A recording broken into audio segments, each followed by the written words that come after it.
Dear Papa Dudut, nung bata ako ay madalas na sinasabi sa akin ni Mama na huwag raw ako makikipag-usap sa mga hindi ko kakilala. Baka raw kasi may gawin silang masama sa akin o di kaya ay kunin ako para dalhin sa malayong lugar.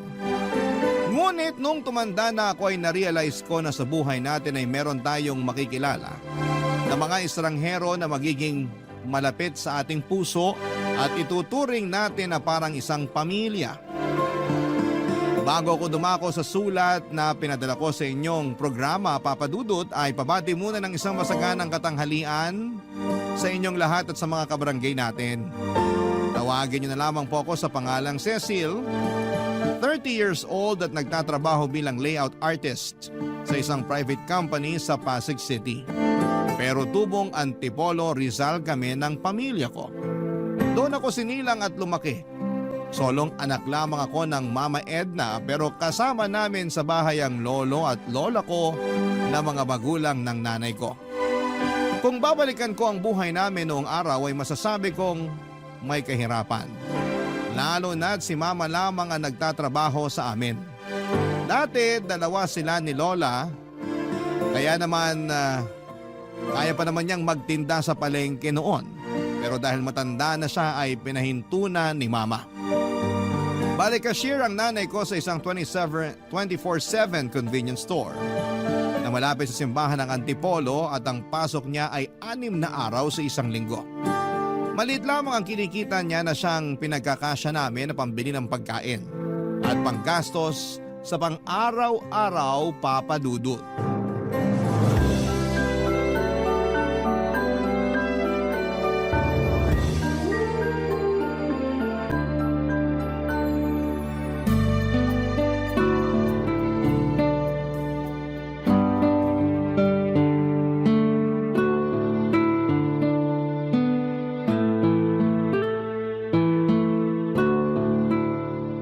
Itong 350 para sa tubig.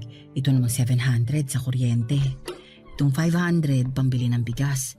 Naku, parang kukulangin pa yata itong sinahod ko ah. Hi, Ma! Oh, nak, nandiyan ka na pala. Opo. Magmano ka muna. Mano po? Kaawaan ka ng Diyos. Bakit parang natagalan ka yata ng uwi? May ginawa ba kayo sa eskwelahan? Wala naman po. Hirap lang sumakay ng tricycle. Punuan kasi. Akala ko ba sa may pilahan ka naman sumasakay? Opo. Kaso doon nga ako natagalan. Inabot ako ng 45 minutes. Walang masyadong tricycle na dumarating eh. Ang sabi na traffic daw papunta sa may simbahan. Ay, ewan. Ganun talaga. Tumarami na rin kasi ang tao rito sa Antipolo. Dati naman hindi ganyang ka-traffic. Pero kung nagrereklamo ka na sa traffic dito, mas kumusta kaya sa Maynila, di ba? Yun nga po. Naisip ko tuloy, paano na biyahe ko kung sakaling doon ako makahanap ng trabaho? Sa Maynila talaga? Di ba pwedeng sa malapit na lang? Pwede naman po, pero depende kung saan ako makakapasok eh. Ano po yung binibilang nyo? Eto ba? Opo. Sweldo ko.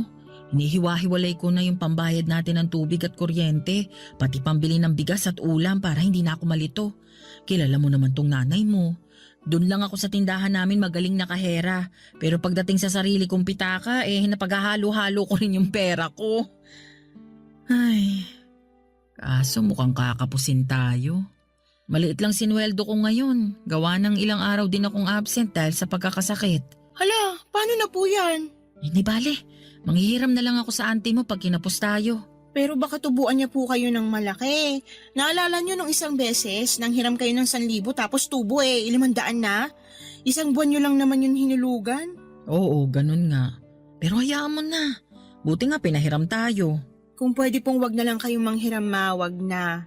Kalahati na lang po ng allowance ko yung ibigay niyo sa akin, tapos yung kalahati, idagdag niyo sa mga gastusin natin. Hindi naman pwede yun, anak. Kaya nga ako nagtatrabaho para masuportahan yung pag-aaral mo. Kung kalahati lang ng kabuuang allowance mong ibibigay ko, aba, mahihirapan kang pagkasyahin yun. Ako na pong bahala doon.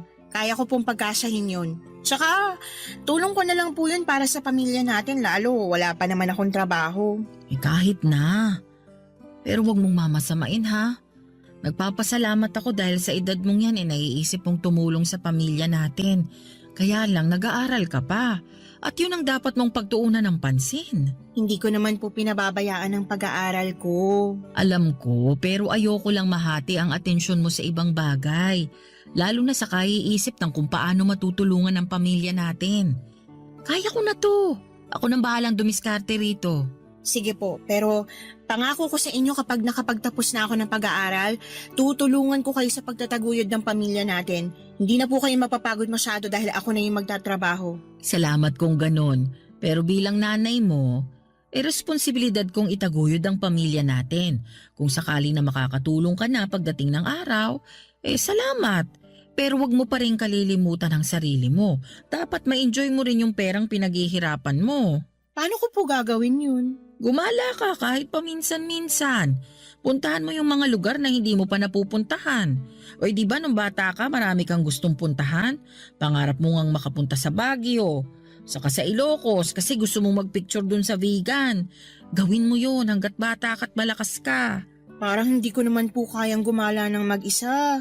Gusto ko kasama ko kayo nila lolo at lola. Kung isasama mo kami, dyan lang tayo sa malapit makakarating. Alam mo naman ang lolo at lola mo, napakabagal maglakad. Tatamarin ka na lang umalis ng bahay. Sobra naman po kayo kina lolo at lola. Ay, nagsasabi lang naman ako ng totoo. Sige po kayo, baka marinig kayo ni lola. Kahit mabagal na maglakad yun matalas pa rin pandinig nun. Mismo. Naalala ko nung kunento niya na narinig daw niya na nag-aaway yung mag-asawa nating kapitbahay. At alam mo ba kung anong pinag-aawayan? Oh, ano po? Babae. Babaero raw yung asawang lalaki. Tapos nabuking nung misis. Kaya yun. Inimpake nung misis lahat ng mga gamit saka pinalayas. Buti nga. At narinig po yun lahat ni lola? Oo. Nagulat na lang daw kasi sila ng lolo mo nang may biglang nagsigawan. Abala siya nun sa pagaganchilyo. Kaya habang may kinukuting-ting ang kamay niya, nakikinig naman ang tenga niya. Ibang klase po pala ang talent ni lola. Naku, chismosa talaga yung nanay ko. Buti nga hindi ako nahawa sa kanya. O basta anak ha, nagkakaintindihan na ba tayo? Saan nga po ulit yon? Napag-aaral mo munang atupagin mo. Diyan ka muna mag-focus. Yung pagtulong mo sa pamilya natin, saka na. Kaya ko pa naman. Mangako ka. Opo ma, pangako po.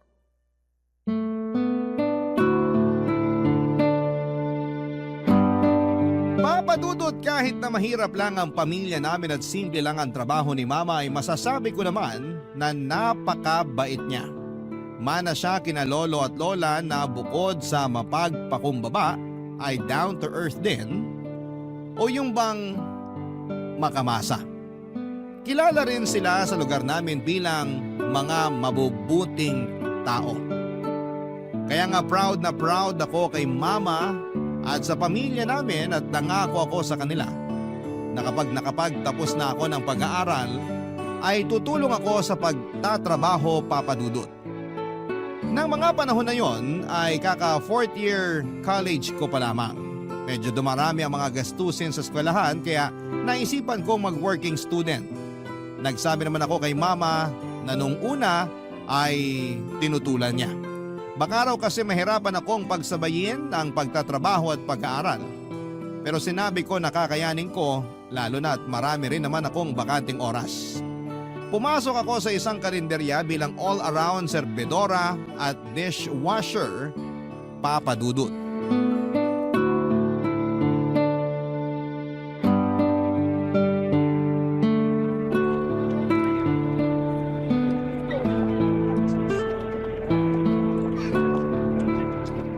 Neng, pwede bang makiupo rito sa bangko nyo?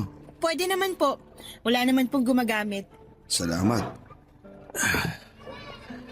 Ay, Gusto niyo po ba ng tubig?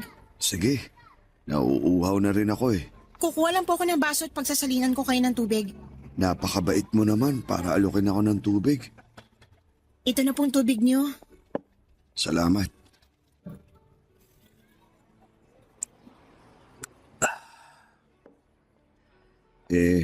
Magkano ba to? Babayaran ko. Naku, hindi na po. Libre po yan. Talaga? May libreng tubig pa pala ngayon? Meron pa naman po. Dito sa karinderya namin pag kumain kayo, syempre libre na yung tubig. Kaso, di naman ako kumain. Ayos lang po yun. Huwag niyo na pong bayaran yung tubig. Tsaka nakita ko kasi na mukhang uhaw na kayo eh. Sinabi mo pa. Kanina pa ako naglalako nitong mga paninda kong bimpo, panyo at panghugas ng pinggan dyan sa may palengke. Ay, talaga po? Pero kumain na po ba kayo? Oo, kumain ako. May baon akong kanin sa ulam. Kinain ko dun sa may plaza sa tapat ng simbahan. Umupo na lang ako sa tabi. Nabusog naman po ba kayo sa kinain niyo? Oo naman. Kaso, 3:00 na ng hapon ngayon. Natunaw na yun sa tiyan ko, kakalako ng mga paninda ko. Kung ganun, gusto niyo po bang kumain? May merienda po kami rito. Merong palitaw, banana Q, lugaw, tsaka goto. Meron din po kaming mami tsaka sopas. Nako, Neng, hindi na. Wag na. Wala akong pambayad kung kakain pa ako. May nakita ko ngayong araw. Maliit lang maiuwi ko sa pamilya ko tapos mababawasan pa. Kaya lang sabi niyo, natunaw na po yung kinain niyo kaninang tanghali dahil 3:00 na ng hapon. Tsaka oras na rin para magmerienda. Ayos lang naman ako. Matitiis ko pa naman tong gutom ko eh. Saka nabusog na rin ako sa libreng tubig na bigay mo. Salamat ulit. Maglalako pa ako pag nakapagpahinga ako ng konti. Lalo kayong magugutom kapag naglako kayo ng walang kain. Ay, alam ko na po. Ililibre ko na lang kayo ng merienda. Anong gusto niyo? Ha? Sabi ko po, ililibre ko na lang kayo. Hindi na kailangan. Sige na po, mamili na kayo. Alam niyo ba, na masarap po magsopas ang tagaluto namin dito, magatas, maraming gulay tsaka masahog. Hindi puro buto-buto ng manok, may makakain po kayong laman. Salamat na lang, pero wag na. Nakakahiya naman sa'yo kung ililibre mo pa ako. Hindi po yun nakakahiya. At saka gusto ko rin naman po na ilibre kayo. Huwag na po kayong tumanggi ha. Mas masarap po magtrabaho ng busog. Sige na nga. Mukhang hindi ka na rin naman mapipigilan. Medyo po. Ano pong gusto nyo kainin? Yung sopas na lang. Parang gusto kong umigop ng mainit-init na sabaw. Sige po, teka lang. At ipaghahanda ako kayo ng order nyo. Salamat. Naalala ko tuloy yung isang babae na nagbigay ng maiinom at makakain din sa akin noon. Talaga po? Oo, pareho kayong mabait. Salamat po. Kaunti lang talaga kumakain sa karinderya nyo pag ganitong oras, no? Pansin ko kasi wala masyadong tao. Nagkataon lang po siguro. Madalas punuan, lalo pag ganitong oras ng merienda. Ito na pong sopas nyo. Wow, ang bango. Saka mukhang malinamnam. Tama ka nga na magatas at masahog. Sabi po sa inyo eh. Pero mainit din po yan ha, kaya dahan-dahan. Salamat talaga ha. Kahit di mo ako kilala eh, pinainom at pinakain mo ko. Pagpalain ka ng Panginoong Diyos, Neng. Ano nga palang pangalan mo? Cecil po. Ako naman si Ray. Pwede mo akong tawaging Tatay Ray. Sige po, Tatay Ray. Parang kaedad mo na rin kasi yung panganay ko. Teka, tama ba? Ilang taon ka na ba? 20 years old na po ako. Tama nga ako. Magkasing edad nga kayo. Matanong ko na rin kung nag-aaral ka ba. Opo, kaka 4th year college ko pa lang. Pareho kayo ng panganay ko. Pero bakit ka nagtatrabaho rito sa karinderya? Sumasideline lang po ko dahil marami kaming bayarin sa school eh. Mama ko lang po yung may trabaho sa amin kaya medyo kapos sa mga gastusin sa bahay. Ang bait mo naman dahil nagkusa ka ng tumulong sa mama mo. Ayaw nga po niya kasi baka raw mahati yung atensyon ko. Gusto kasi ni Mama, focus lang ako sa pag-aaral. Kaya lang, nagkasabay-sabay naman po yung mga gastusin nung magkasakit si na lolo at lola. Kumusta na ang lolo at lola mo? Magaling na po sila. Mabuti naman. Alam mo, naiintindihan ko mama mo.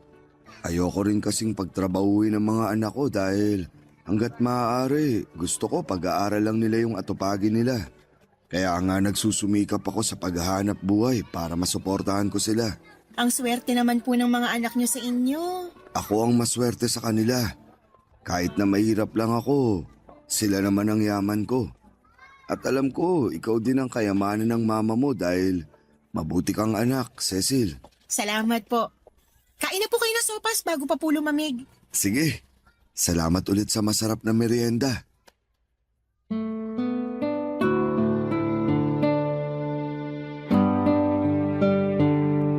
Papadudot napakabait ni Tatay Ray. Bagaman bakas sa mukha niya ang pagod dahil sa ilang oras na paglalakad at paglalako ng mga paninda niya ay hindi naman nawala ang determinasyon sa mga mata niya. Kaya kahit ako na pagod na rin ng mga panahong yon, ay para bang nahawaan ng lakas at katatagan niya. Alam ko na maswerte ang mga anak ni tatay dahil isa siyang masipag at responsableng ama. Nung umalis si Tatay Ray, Papa Dudut, ay hindi na mawala ang ngiti sa mga labi ko. Aminado ako na gumaan ang pakiramdam ko sa maiksi naming pag-uusap. At kahit na noon lamang kami nagkita, pakiramdam ko ay matagal na kaming magkakilala. Napakarami pa niya sanang gustong ikwento kaso ay kailangan na niya ulit magpatuloy sa pagtitinda. At habang pinapanood ko ang paglalakad niya palayo sa aming karinderya, umusal ako ng maiksing panalangin na sana'y ingatan siya palagi ng Panginoong Diyos. At marami ang bumili ng kanyang mga paninda, Papa Dudut. Barangay Love Stories. Barangay Love Stories. Papa Dudut, lumaki akong walang kinamulatang ama nang hindi nito panagutan si mama. Pero matapang akong tinaguyod ng nanay ko sa tulong na rin ng aking pinakamamahal na lolo at lola. Pinaramdam nila na walang kulang sa akin kahit na wala akong tatay sa pamamahay namin. Kaya nga hindi na rin ako nagdamdam sa sarili kong ama. Bagaman may mga pagkakataon na napapaisip ako kung anong pakiramdam nang mayroong tinatawag na papa o tatay. Nagpatuloy pa ang mga araw, dumalas ang pagdaan ni Tatay Ray sa kalendarya namin para kumain. May baon siyang kanin para makatipid at ulam na lamang ang binibili niya. Doon na rin siya nagmemeryenda lalo na kapag may extra siyang pera dahil maganda ang benta niya. Ako ang laging nagsiserve sa kanya kahit na dalawa naman kaming serbedora doon.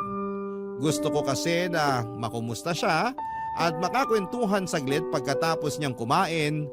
At kapag wala nang masyadong customer, isang araw, wala akong duty sa kalendarya dahil may klase ako. Nung hapon na yon ay nakita ko si Tatay Ray sa may plaza malapit sa simbahan habang nakaupo sa isa sa mga bakanting upuan. Agad ko siyang nilapitan para kumustahin, Papa Dudut. Nalaman ko na kaunti pa lang pala ang benta niya tapos ay nadukutan pa siya. Awang-awa ako kay Tatay Ray kaya sinabi ko na gusto ko siyang tulungang magtinda. Nang una ay nagdalawang isip pa siya pero may karanasan naman ako sa pagtitinda. Lalo at sinasama ako ni Lola noong bata ako sa paglalako ng mga kangkong at talbos ng kamote sa barangay namin, Papa Dudut.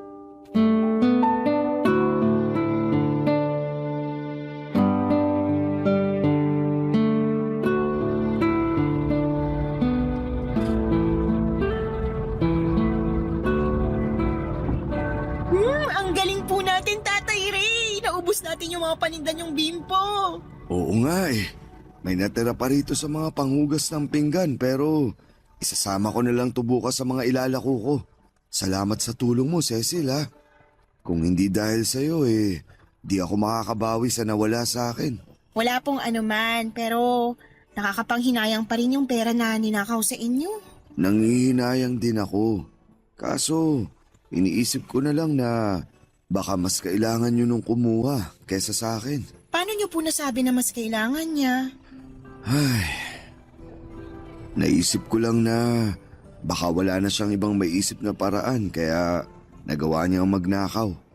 Pero di ko sinasabi na tama at mabuti ang pagkuha ng bagay na hindi sayo. Masama pa rin yun. Sabi mo nga, nakakapanghinayang. Kaya lang, ngayon lang naman to nangyari sa akin. Sa tagal ko na rin nagtitinda rito, ngayon lang ako nanakawan. Ayoko namang pakaisipin pa yun hanggang pagtulog ko dahil magtitinda pa ako bukas. Pinagpapasa Diyos ko na lang yung kumuha na sana gamitin niya sa mabuti at kapaki-pakinabang yung pera na pinaghirapan ko. Bilib din po talaga ako sa inyo, lalo na dyan sa mga sinabi niyo. Talaga? Anong nakakabilib sa sinabi ko? Pag iba po yung nagsabi, malamang magagalit sila. Baka nga isumpa pa nila yung nagnakaw sa kanila na may mangyaring masama o kaya malasin. Pero Ibang klase kayo kasi di kayo humiling ng ganun sa taong ginawan kayo ng masama. Pinagpasa Diyos niyo pa nga. Naniniwala kasi ako na hindi likas sa ating mga tao ang pagiging masama. Meron lang talagang mga sitwasyon na bagaman di natin ginusto, nangyayari sa atin na siyang nagiging dahilan para makagawa tayo ng kasalanan. Kaya ako sinabing pinagpapasa Diyos ko na lang yung kumuha ng pera ko. Para hipuin na rin ang may kapalang kanyang puso para makapagbagong buhay. Lalo niyo po akong pinapahanga, Tatay Ray. Ikaw naman, hanga rin kaya ako sa'yo kasi tinulungan mo ako magtinda kahit na laking abala nun sa'yo. Hindi po yun abala. Masaya po ako na nakatulong ako. Kung napaparangalan lang ang mga magulang na mabuti ang pagpapalaki sa mga anak nila, tsak, isa na rin ang mama mo. Napakabuti mong bata. Salamat po. Mabuti rin naman po kayong magulang eh. Huwarang ama sa mga anak nyo kaya alam ko na proud sila sa inyo. Ginagawa ko lang ang tungkulin ko bilang tatay. Gusto kong iparamdam sa mga anak ko na wala akong hindi magagawa para mabigyan lang sila ng maayos na buhay. Ay, alam mo, kahit na mahirap lang ang buhay natin, kahit na marami tayong pinagdaraanan sa mundo ng mga bagay o sitwasyon na di natin kontrolado, mahalaga pa rin na huwag tayong mawawala ng pag-asa sa kinabukasan. Ang ibig po bang sabihin nun, palagi tayong umasa sa mabuti? Oo, kasi nagiging maayos din naman ang lahat sa uli. Nasasabi ko to dahil marami-rami na rin akong pinagdaanan na trahedya sa buhay, lalo na nung binata ako. Tapos, napagtanto ko na di naman pala talaga nawawala ang mga problema o pagsubok sa buhay ng tao. Pero di rin naman yun namamalagi. Ibig sabihin, pwede po akong umasa na magiging mabuti ang sitwasyon ng buhay namin pag nakapagtapos na ako ng pag-aaral at nakapagtrabaho? Oo naman. Ngayon lang naman yung mahirap kasi nga mama mo lang yung nagtatrabaho. Pero alam ko kapag natupad mo na yung pangarap mong makapagtapos at nakakapagtrabaho ka na, giginawa na rin ang pamumuhay nyo. Magiging magaan kasi katukatulong ka na ng mama mo sa pagtataguyod ng inyong pamilya. Opo, kaya lang, naiinip na po ako. Anong kinaiinipan mo? Gusto ko na pong pabilisin ang mga araw para dumating na yung graduation day ko tapos maghahanap na ako ng trabaho para matulungan si mama. Nalulungkot kasi ako kapag nakikita kong kinakapos kami sa mga gastusin eh. May trabaho ka naman dun sa karinderya, di ba?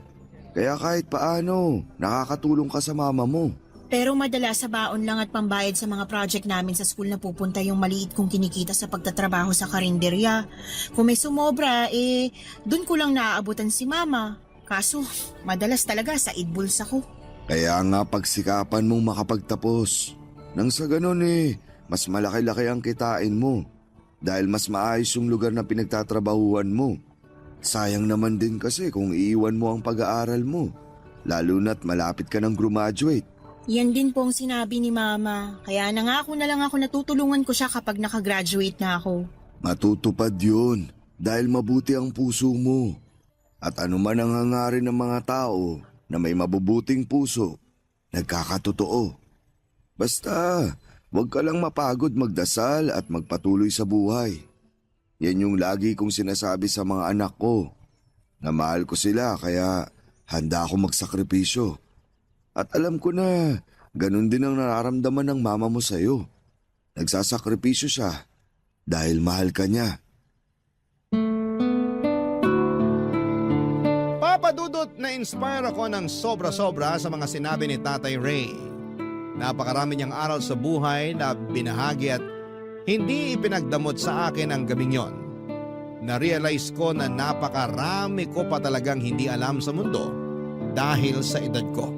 At mas lalo ko siyang hinangaan dahil sa pagkawais niya sa edad niyang yon.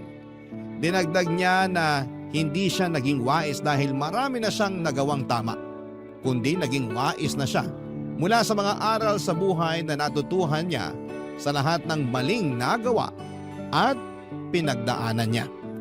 Bukod doon ay mas nakilala ko rin siya at ang kanyang pamilya. Lalo akong nakumbinse na isa siyang mabuting padre de pamilya. Habang nagkwekwentuhan kami ni Tatay Ray ay bumili siya ng hamburger at palamig. Ako naman daw ang ililibre niya. Pagkatapos namin kumain ay hinatid niya ako sa sakayan ng tricycle at hinintay na makasakay ako para lamang masigurado na ligtas akong makakauwi sa amin. Bago kami tuluyang naghiwalay ng landas, muli siyang nagpasalamat sa tulong ko dahil daw nakarami kami ng benta. Sinabihan niya pa ako na hulog daw ako ng langit, kaya ingatan ako sa pag-uwi ko. Yun din naman ang hiling ko, na ingatan din siya para makauwi ng ligtas sa bahay nila, Papa Dudut.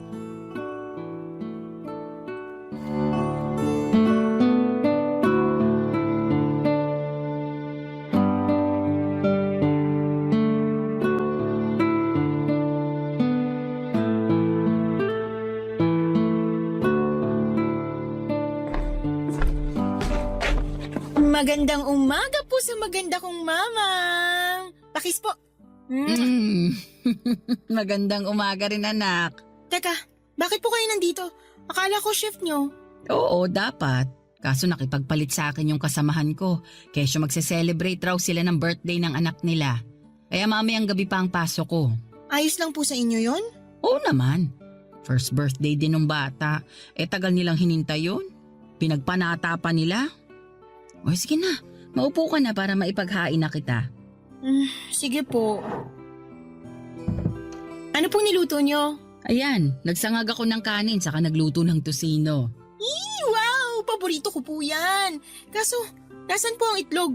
Nandun pa sa manok ng kapitbahay, nililimliman pa. Joke lang. Ma, ang corny. Ikaw naman? Tumawa ka naman paminsan-minsan sa mga joke ko para hindi yung ako lang mag-isa. Oh, ayan na yung itlog. Katatapos lang maprito. Salamat po.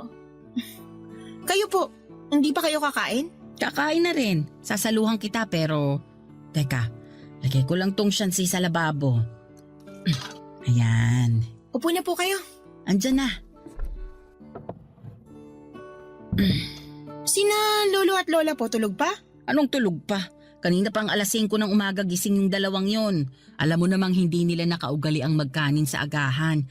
Nagkakapit pandesal lang sila dyan sa tapat ng bahay. Sa bagay, palagi nga po pala nilang ginagawa yun. Oo, yung tumambay sa labas habang nagkakape. Tapos papasok dito sa atin na sinisipo na pareho. Ganun talaga ang mga matatanda. Mahina na ang resistensya, kaya pinagsusuot ko na sila ng damit na makapal. Pag pinagsabihan mo kasi, sila pa ang galit. Sasabihin naghihigpit daw sa kanila masyado, matatanda na rin naman daw sila. Umuoo na lang ako para walang away. O kain na anak. Kayo rin po. Kumusta ang school mo? Mabuti naman po. Maraming ginagawa. Nakakapagod pero masaya naman. Gusto ko rin naman po yung ginagawa namin . Passion mo yung kurso mo . Kaya nga sinuportahan kita nung kuhain mo yan. Salamat po. Walang anuman. Mukhang perfect ang pagkakaluto ko nitong itlog . Kaya nga po, galing nyo. Syempre. Ay ma, may kukwento po pala ako sa inyo. Ano yon? May nakilala po akong matanda. Ray po ang pangalan niya pero tawag ko sa kanya Tatay Ray. Nagtitinda siya ng mga bimpo, panyo, tsaka panghugas ng pinggan malapit sa may simbahan. Ray na nagtitinda ng bimpo. Parang kilala ko yung tinutukoy mo . Talaga po? Oo. Taga dun lang naman siya sa kalapit na barangay natin. Minsan ko na siyang nabilhan nung tinitinda niyang panghugas ng pinggan. Nakikita ko rin siyang tumatambay dun sa upuan sa labas ng tindahan namin. Mabait yun. Paano mo pala siya nakilala? Nagpahinga siya sa karinderya namin, tapos pinainom ko siya, tsaka pinakain ng sopas. Nakita ko kasi sa itsura niya, uhaw at gutom. Napakabait naman ang anak ko. Hindi naman po. Hindi raw. Pero pinainom mong nauuhaw, pinakain mong nagugutom. Kabaitan ang tawag doon. Mabuting bagay yun. Naaawa po kasi ako sa kanya. Pero mas nanaig po yung pagka-proud dahil alam ko na nagsisikap siya para maitaguyod yung mga anak niya. Masipag talaga yun. Ang alam ko, byudo na yun tapos may 3 anak. Nakwento na ba niya sa'yo? Tama ba? Opo. Nasabi nga po niya sa akin na namatay na daw sa sakit yung misis niya at simula noon, siya na yung nagtaguyod sa mga anak niya. Oo, nagkakwentuhan din kami noon pero saglit lang naman. Saka parang isang beses lang. Katulad mo, naawa rin ako sa kanya nung umupo siya sa bangko sa labas ng tindahan namin. Kaya inabutan ko ng maiinom at makakaing tinapay. Nagpumilit pa nga siya na bayaran pero sabi ko libre ko na yun. Pero nahihiya raw siya, kesyo hindi naman siya pulubi. May punto, kaya ayun, bumili na lang ako ng paninda niya. Kayo po pala yung sinabi niya na babaeng nagbigay ng maiinom at makakain sa kanya. Naikwento niya? Mukhang ako nga yun. Nakakatuwa naman na pareho po pala nating tinulungan yung iisang tao. Kaya nga. At dahil dyan, nadagdagan yung mga bagay na ikinapaproud ko bilang nanay mo. Bakit naman po? Kasi hindi ka lang mabuting anak. Matulungin ka rin sa mga nangangailangan. Kanino pa po ba ako magmamana di sa nanay kong mabuting role model sa akin? Ay, sinabi mo pa. Papadudot na miss ko ang bonding namin ni Mama dahil nagkataon din na sabay kaming naging busy sa mga trabaho. Dagdagan pa ng mga gawain ko sa eskwelahan. Hindi na tuloy kami nakakapagkwentuhan o nakakakain ng magkasama kaya ng araw na yon na pareho kaming bakante ay sinamantala ko ang pagkakataon na makasama siya at syempre pati na rin sina lolo at lola nung pumasok na sila galing sa labas. Pagkatapos namin kumain ng pananghalian ay nag-decide kami magsimba at matagal na rin kasi simula ng huling beses kaming lumabas ng magkasama. Habang nasa simbahan ay kita ko na taimtim na nagdarasal sina mama, lolo at lola ko. Doon ako pumikit at nanalangin sa Panginoon Diyos na sana'y gabayan niya ang aming pamilya. Ingatan niya ang mama ko at bigyan pa ng mahabang buhay ang lolo at lola ko. Tulungan din niya ako na matupad ang aking mga pangarap. Siyempre hindi ko kinalimutang banggitin si Tatay Ray at ang kanyang pamilya sa panalangin ko. Naniniwala ako na makapangyarihan ang dasal na mula sa ibang tao, papadudot. Barangay Love Stories. Barangay Love Stories. Papadudot mabilis na lumipas ang isang taon at dumating na ang araw ng pagtatapos ko. Taong 2015 ang graduate ako sa college at kahit na may pasok si Mama sa trabaho ay nakipagpalit siya ng shift sa kasamahan niya para lamang makapunta sa graduation ceremony ko. Hindi na noon nakasama sina lolo at lola dahil isang guardian lang ang pwedeng makapasok. Pero sa bahay ay abala silang dalawa sa pagluluto ng paborito kong biko at pansit para raw magkaroon kami ng pagsasaluhan sa pag-uwi namin ni Mama. Masayang masaya ako na nabigyan ko ng karangalan ng pamilya ko. Lalong lalo na si Mama. Paulit-ulit niyang sinasabi na nagbunga na ang pinaghirapan niya. At yon ay ang mapagtapos niya ako sa pag-aaral. Binanggit ko ulit sa kanya ang pangako kong pagtulong sa aming pamilya. Ngunit sinabi sa akin ni Mama na huwag kong masyadong i-pressure ang sarili ko. Pero syempre matagal ko na rin namang pangarap yon. Kaya nga agad ako nag-apply ng trabaho at makalipas nga ang ilang interview at exam ay naipasa ko ang posisyon na gusto kong pasukan, papadudot.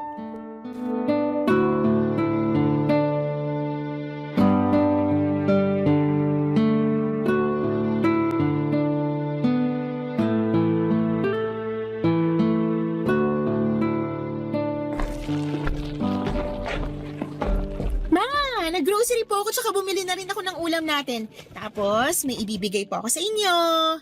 Teka, kunin ko lang po sa wallet. Ano yan anak? Eto po. Unang sweldo ko po. Bakit ang dami? Tsaka di naman po marami yan, sakto lang. Sige na po, kunin niyo na. Sige. Pero marami pa rin ito. Tapos nag-grocery ka na, saka bumili ka pa ng ulam. Baka naman kapusin ka na yan, ha? Hindi po ako kakapusin. Sigurado ka? Baka wala ka ng pamasahe o pangkain. Nako, ayusin mo lang talaga yan, Cecil. Maayos po ko, ma. Tsaka sabing hindi nga po ko kakapusin. May pera po ako natinira para sa sarili ko. Sinabi mo yan, ha? May tiwala ako sa'yo. Oo nga po. O siya, sige. Salamat dito sa mga pinamili mong pagkarami-rami. Wala pong anuman. Excited lang talaga akong mamili para dito sa bahay. Para hindi na natin poproblemahin kapag may kailangan tayo. Kinumpleto ko na po mula sa toothpaste, sabong panlaba, tsaka panligo, shampoo, mga toyo, tsaka suka at iba pang ginagamit sa pagluluto. Ay, meron ding biskwit tsaka cupcakes na paborito ni Lola para pag nagutom siya kukuha na lang siya dyan. May kape rin na gusto nila ni Lolo. Naku, siguradong matutuwa ang lolo at lola mo. Napakabait mong apo eh. Pangarap ko po to para sa pamilya natin eh. Ngayon na may trabaho na ako, gusto ko lang to pa rin. Sa susunod na sweldo ko, plano kong ipagpagawa kayo ng salamin sa mata. Eh wag na, mahal yun. Kaya naman po ng sweldo ko. Tsaka, para maging malinaw na yung paningin nyo, diba? Naalala ko lagi yung sinasabi na malabo na talaga mga mata nyo. Naisip ko, ipa-check up na natin para magawa ng salamin. Oo, pero nakakahiya naman sa'yo. Bakit naman po? Hindi mo naman kasi kailangang gawin yun. Pera mo yun. Dapat ine-enjoy mo sa sarili mo. Hindi mo ginagastos masyado dito sa bahay o sa akin. Hindi naman po kayo ibang tao. Mama ko kayo, pamilya po tayo. Tsaka, kayo na may sabi. Pera ko yun at masaya ako na gumagastos para sa inyo at sa bahay natin. O siya, sige. Alam ko namang hindi ko na mababago ang isip mo. Ang sabi ko nga, may tiwala ako sa'yo. Na ikaw din hindi mawawalan sa katutulong sa amin. Para sa akin, yung kapakanan mo lang ang mahalaga, lalo't may trabaho pa naman ako. Kahit may trabaho kayo, hindi rin naman kayo madalas bumili ng mga kailangan nyo. Kaya ako na pong bahala doon. Ako na yung bibili para sa inyo. At kahit nasabihin yung hindi ko kayo responsibilidad, gusto ko pa rin kayong alagaan dahil inalagaan nyo rin po ako nung bata ako. Responsibilidad ko yun. Nanay mo ko eh. Hindi ko lang kayo nanay. Kayo na rin po tumayong tatay sa akin eh. Doble-doble yung role na ginagampanan nyo sa buhay ko, kaya malaking pasasalamat ko sa inyo, ma. Yung pagsasakripisyo nyo pa lang para mabuhay ako, yung pagtatrabaho para mapag-aral ako, lahat ng yun kulang pang salitang pasasalamat para matumbasan ko. Hindi mo naman kailangang tumbasan yung mga bagay na ginawa ko sa'yo. Sabi ko nga, nanay mo ko, anak kita. At ginagawa ng mga magulang ang lahat ng sakripisyo para sa mga anak nila dahil mahal nila sila. Katulad ko, mahal na mahal kita. Mahal na mahal ko rin po kayo. Naalala ko po na sinabi rin sa akin yan ni Tatay Ray. Ang ano? Na kaya nagsasakripisyo ang mga magulang dahil mahal nilang mga anak nila. Totoo yan. Kumusta na kaya si Tatay Ray? Simula kasi nung umalis ako dun sa karinderya na pinagtatrabahuhan ko hanggang ngayon wala pa rin akong naging balita sa kanya. Naging busy din kasi ako. Nakikita niyo pa po ba siya na tumatambay sa may tindahan niyo? Hindi na, pero nakita ko siya nitong linggo lang. Bumili siya sa amin tapos kinumusta ko siya. Buti wala masyadong customer kaya nakapagkwentuhan kami. Nalaman niya na ako pala ang nanay mo kaya tuwang-tuwa siya. Di na rin pala siya nagtitinda dahil nagkasakit daw siya. Kaya pinatigil na siya ng anak niya. Hala, magaling na po ba siya? Mukha naman siyang malakas. Kinukumusta ka nga niya. Sabi ko, ayun, busy ka sa trabaho. Sabi niya mag-iingat ka raw lagi at proud na proud raw siya sa'yo. Sana po magkita ulit kami ni Tatay. Diyan lang naman siya sa may kabilang barangay. Pwede mong sadyain kung gusto mo talaga siyang makita. Ang sabi niya, may tindahan na raw siya. Pinundar ng anak niya na sing edad mo nung nakagraduate at nakapagtrabaho na rin. Kaya sa bahay na lang daw siya nagtitinda. Hindi niya na kailangang mapagod kakalako ng mga paninda niya. Nakaka-proud din po sila.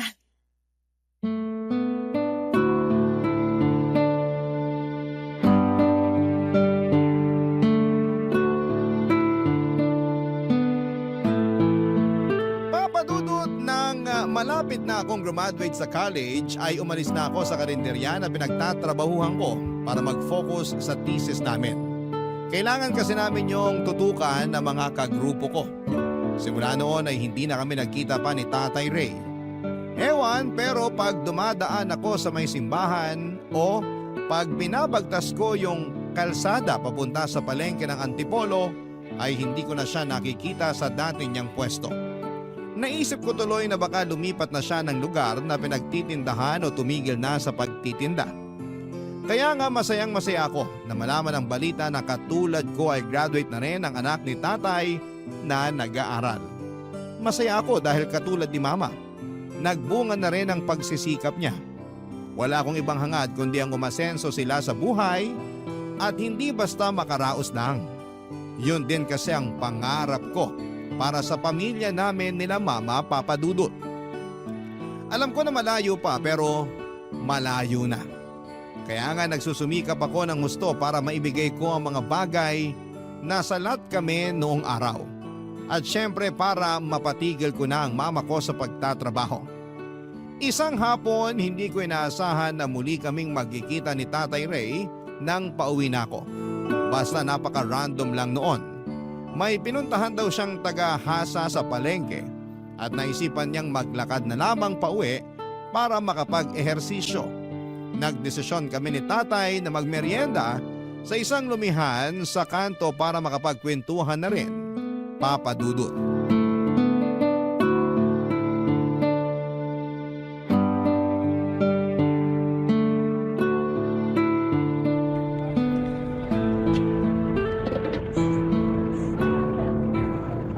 Wow! Hindi ko alam na may masarap palang lumihan dito.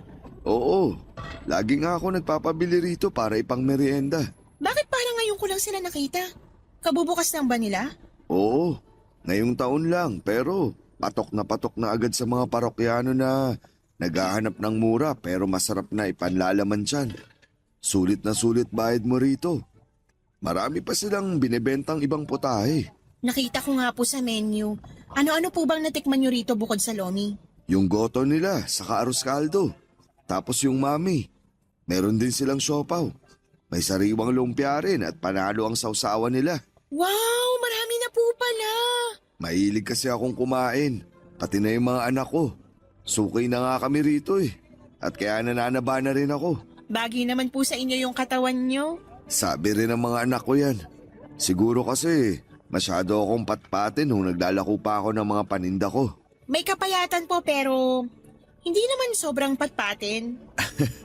Ikaw ba naman maglakad maghapon? Kaya iikot ka susuyod sa palengke at mga bahay-bahay para may benta. Kapag naaalala ko nga yung mga panahong yun namimiss ko rin yung paglalako. Oo nga pala, nagkita kami ng mama mo nung bumili ako sa tindahan nila. Ayo po, nakwento nga po ni Mama kasi nabanggit ko na wala na akong balita sa inyo. Naging busy na rin po ako nung bago ako graduate hanggang sa nakapagtrabaho na ako. Kaya nga masayang-masaya ako na malaman na nasa mabuting kalagayan kayo. Masaya rin akong malaman na nakagraduate ka na at may trabaho na. Nag-alala kasi ako sa'yo nung di na kita nakita sa karinderya. Buti na lang mama mo pala yung kahera dun sa tindahan na tinatambayan ko. Nakwento rin ba niya na binigyan niya rin ako noon ng makakain at maiinom? Opo, sinabihan niyo pa nga raw siya na hindi naman kayo pulube. Oo, pero di ko naman intensyon na mapahiya siya. Okay lang po yun. Gets na yun ni Mama. Sabi niya may point naman daw kayo. Pero mukha raw kasi kayong pagod at gutom. Kaya binigyan niya kayo nun. Alam ko na nagkakawang gawa lang siya kaya tinanggap ko na rin. Saka tama naman siya. Pagod, gutom at uhaw ako ng araw na yun. Katirikan din kasi ng araw.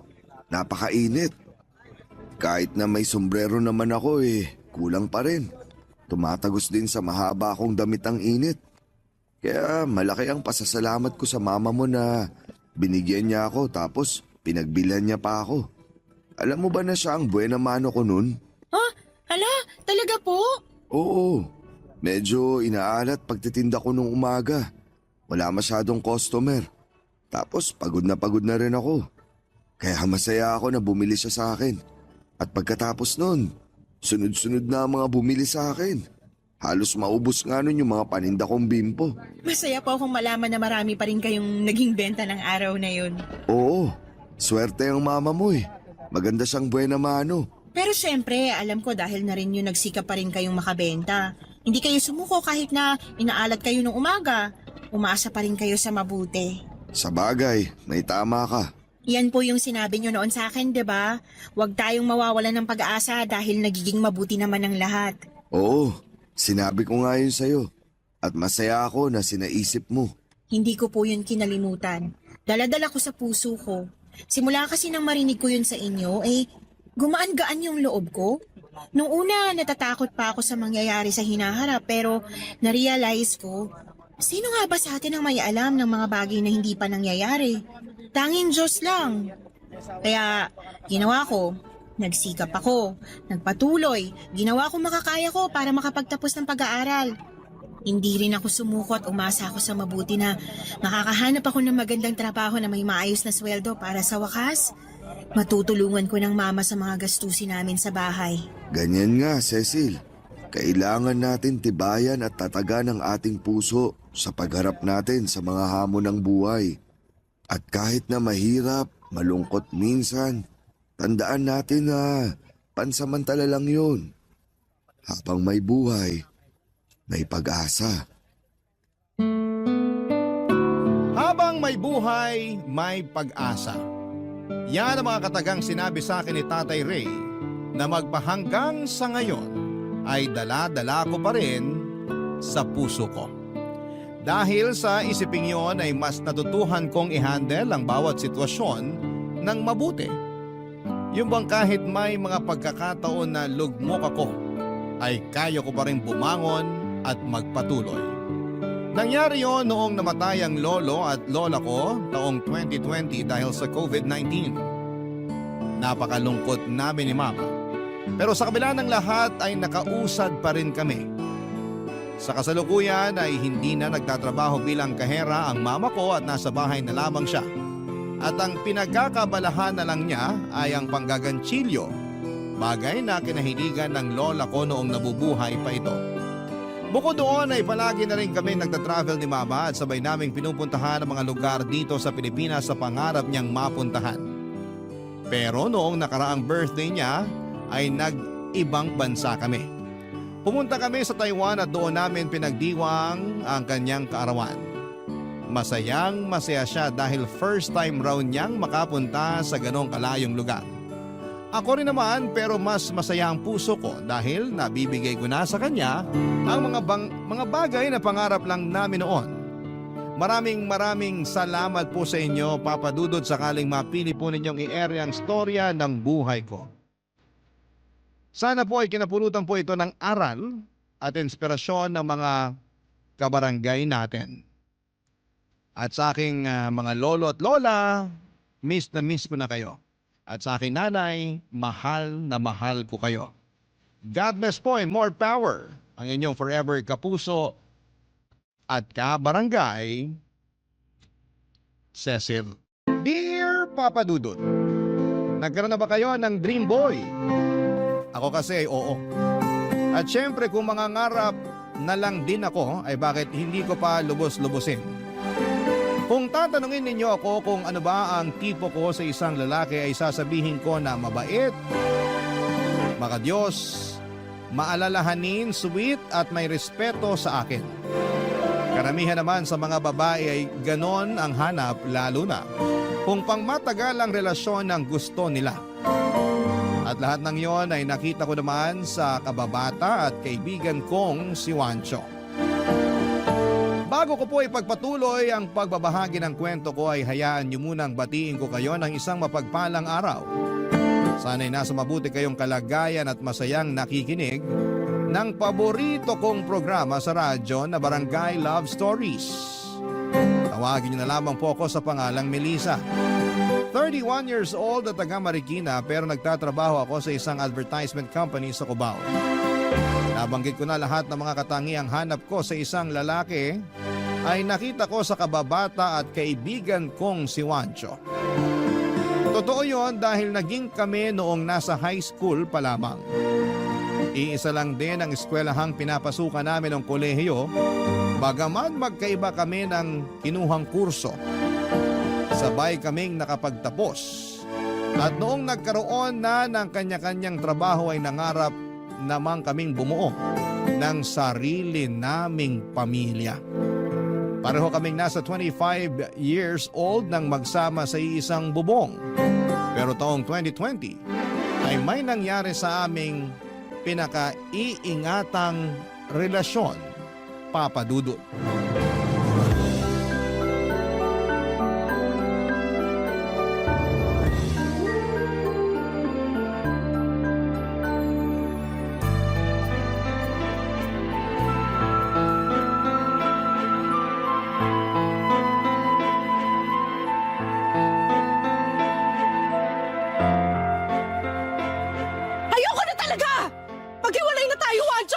Melissa naman, wag mong gawin sa akin to.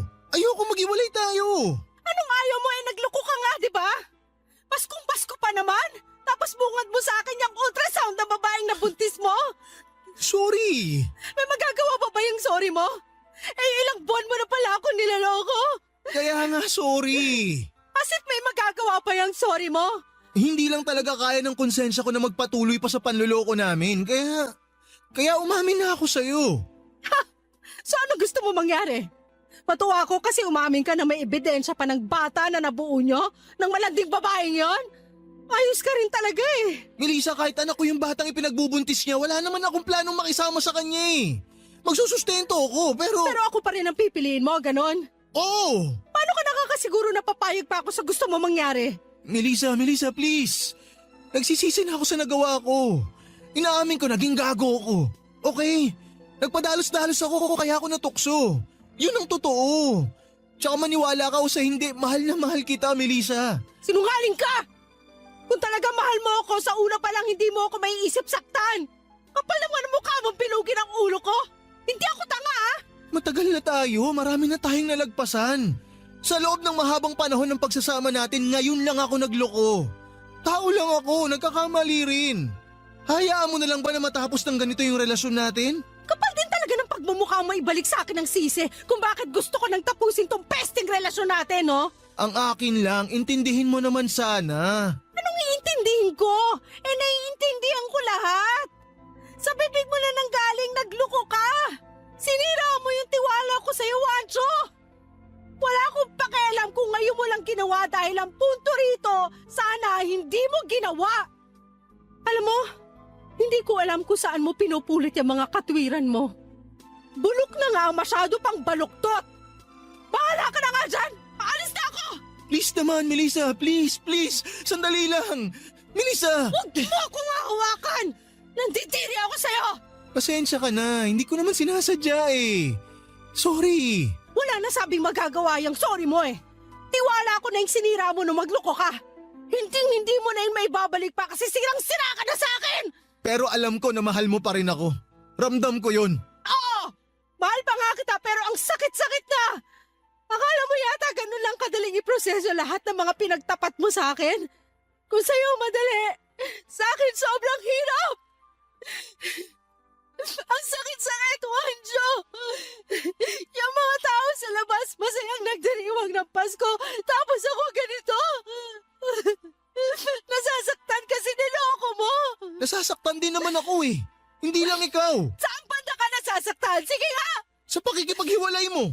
Wala pa yan sa kalingkingan ng sakit na nararamdaman ko. Kaya wag na wag mong ikukumpara yung pesim pakiramdam mo. Ni hindi ka nga nakukonsensya nung nagloko ka. Ni hindi mo ko naisip na nagpapakasarap ka sa piling ng babae mo. Tapos sasabihin mo sa akin na nasasaktan ka dahil gusto ko na makipaghiwalay sa'yo. Lakas talaga ng amats mo eh. Hoy, Wancho. Alam mo na nung una pa lang ayoko na sa mga manloloko. Pero ginawa mo pa rin. Kaya ano pang aasahan mo sa akin? Manatili sa relasyong to at magpakamartir? Hindi ko gagawin yon. Sino ka ba? Please naman, Melissa. Huwag mong tapusin ang ganito yung relasyon natin. Huwag mo akong iwan. Please lang din. Huwag mo na akong pigilan. Hindi ko alam ang gagawin ko kapag nawala ka sa akin. Please, Melissa, please. Kaya mo kang gumawa ng kalokohan mag-isa eh. Alam ko makakaya mo rin na mawala ako sa buhay mo. Sana, bago ka gumawa ng kasalanan, naisip mo muna yung pwedeng mangyari sa oras na malaman ko.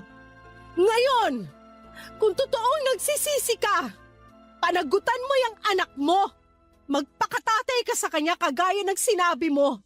Pero ayoko na makisawsaw pa sa buhay nyo. Simula sa araw na to, tapos na tayo. Hiwalay na tayo!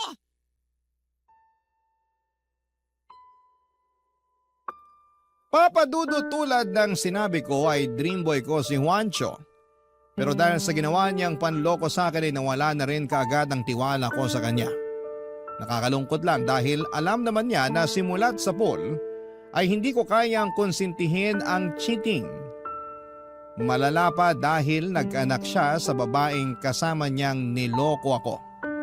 Kaya naman ako na mismo ang kusang umalis sa buhay niya noong mga panahong yon. Naghiwalay kami ni Juancho kahit na mahal ko pa siya. Mabilis na lumipas ang ilang buwan, nitong 2024 lang ay nakatagpo ako ng bagong pag-ibig sa katauhan ni Allen. Magkatrabaho kami at siya ang pinakatahimik sa amin, Papa Dudut. Nagustuhan ko siya kahit na hindi siya sweet na tao. Sa kabila noon ay maalalahanin naman siya, nakikinig ng mabuti kapag nagkukwento ako. Bagay na na-appreciate ko sa kanya noong kailangan ng kaibigang makakausap. Hindi nga nagtagal ay nagka-developan kami. Nagkagustuhan hanggang sa nagkalakas siya ng loob na sabihin gusto niya akong ligawan. Tapos ay sinagot ko na nga siya pagkaraan ng isang buwan, Papa Dudut.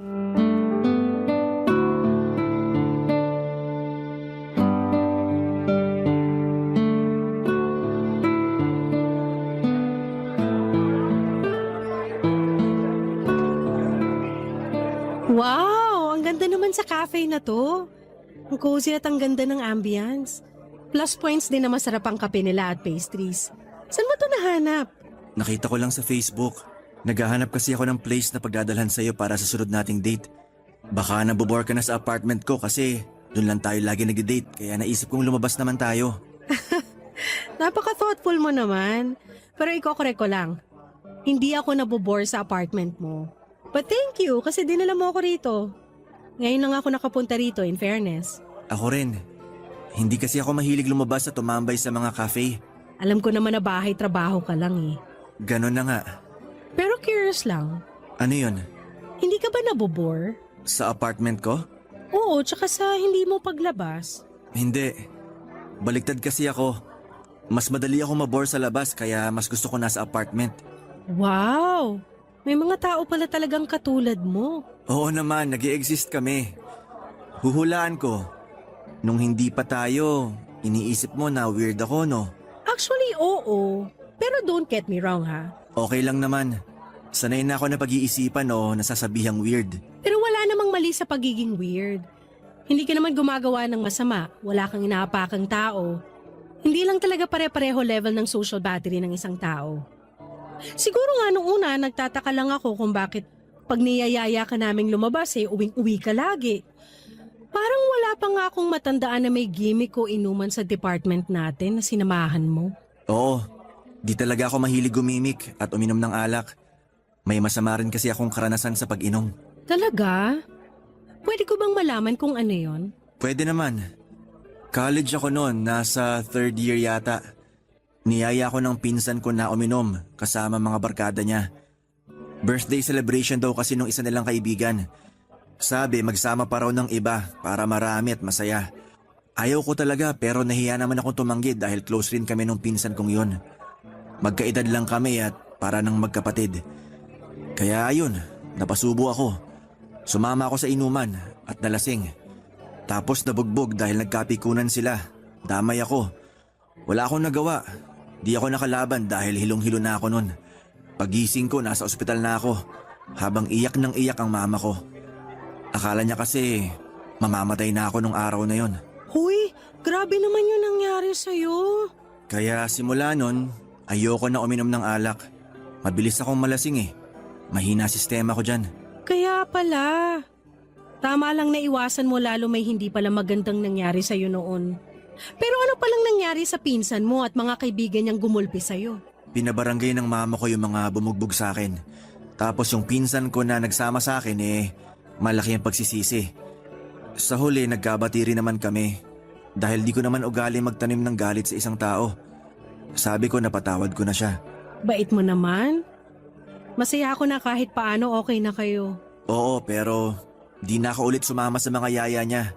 Kahit hindi inuman. Ewan, nawalan na ako ng tiwala sa kanya. Kung ako ang nasa posisyon mo, mawawalan din ako ng tiwala sa pinsan mong yun. Isang beses pa nga lang ako niloko ni Juancho, umayaw na ako. Paano pa kaya kung naipahamak ako, di ba? Kaya nga, pero may parte sa akin na nagsisisi. Kasi tiniis ko siya ng matagal na panahon. Ha? Anong ibig mong sabihin? Namatay na kasi siya nung pandemic. Tinamaan ng COVID-19. Hindi ko pa alam na may sakit siya nun. At binalita na lang sa akin ng tita ko yung nangyari sa kanya. Bago raw siya mawala, Paulit-ulit niyang sinasabi na ihingi raw siya ng tawad sa akin. Huli ko na rin nakita yung chat niya na humihingi ng sorry dahil sa nangyari nung mga bata pa kami. Grabe naman yun. Naiiyak ako. Huwag kang umiyak, nakaraan na yon. Sa ngayon, unti-unti ko nang natatanggap na wala na siya. At napatawad ko na rin naman ang sarili ko. Mabuti naman kung ganun. Pero wag na natin yung pag-usapan. Date natin to eh. Sa bagay. Ay, babe, malapit na pala birthday ko. Nakapag-isip ka na ba kung pupunta ka sa bahay para samahan ako mag-celebrate? Tungkol sa bagay na yan, may iba kasi akong plano kaya di ako makakapunta sa inyo. Ganon ba? Sayang. Gusto ka pa namang makasama ni na mama at papa. Alam mo namang hanggang ngayon nahihiya pa rin ako sa kanila, di ba? Tsaka di ko alam kung paano pakikisamahan mga kapatid mong lalaki. Nakwento mo na mahilig sila sa mobile games pero ayoko nun eh. Pasensya na talaga, babe.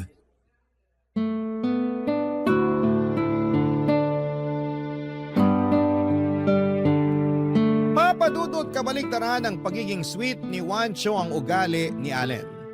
Hindi kasi siya masyadong showy lalo na kapag nasa public kami. Madalas tahimik lamang siya at nakikinig lamang kapag nagkukwento ako. Pero nagkukwento rin naman siya tulad na lang noong date naming yon.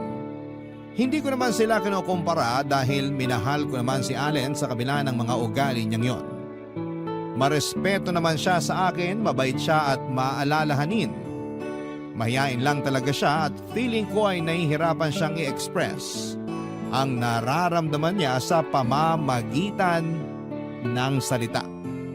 Bukod doon ay wala pa siyang masyadong karanasan sa pagkakaroon ng karelasyon. Ako ang una niya, kaya naninibago pa rin siya. At bagaman hindi siya ang una ko, naninibago rin ako sa relasyon namin, Papa Dudut. Masasabi ko na kapwa andun pa kami sa stage ng pag-a-adjust kung paano namin sasalubungin ang isa't isa para magtagpo kami sa aming relasyon.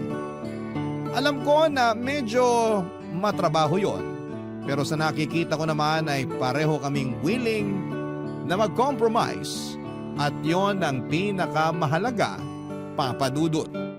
Barangay Love Stories. Barangay Love Stories. Papa Dudut, natuloy ang birthday ko na may dalawang selebrasyon. Una ay sa bahay namin kasama ang pamilya at malalapit kong kaibigan. Pangalawa ay yung kami lang ni Allen.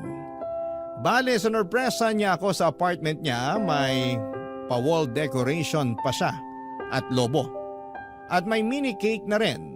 Naganda rin siya ng mga paborito kong pagkain, palibasa ay magaling magluto ang boyfriend ko. Bagay na gustong gusto ko sa kanya. Kaya naman sobrang saya ko ng mga panahong yon, Papa Dudut. Sa kabila ng lahat ay hindi pa rin gaanong kapalagay ang loob ng pamilya ko sa boyfriend ko. Nasanay kasi sila na palagi kong kasama si Juancho sa mga family gathering namin. Bukod doon ay sobrang close nila ng mga kapatid kong lalaki. Magkasama silang naglalaro ng mobile games, malapit din ang ex ko, kina mama at papa. Kaya nung naghiwalay kami laking lungkot talaga nila. Lalo na ang mama na parang tunay na anak na ang turing sa ex-boyfriend ko, Papa Dudut.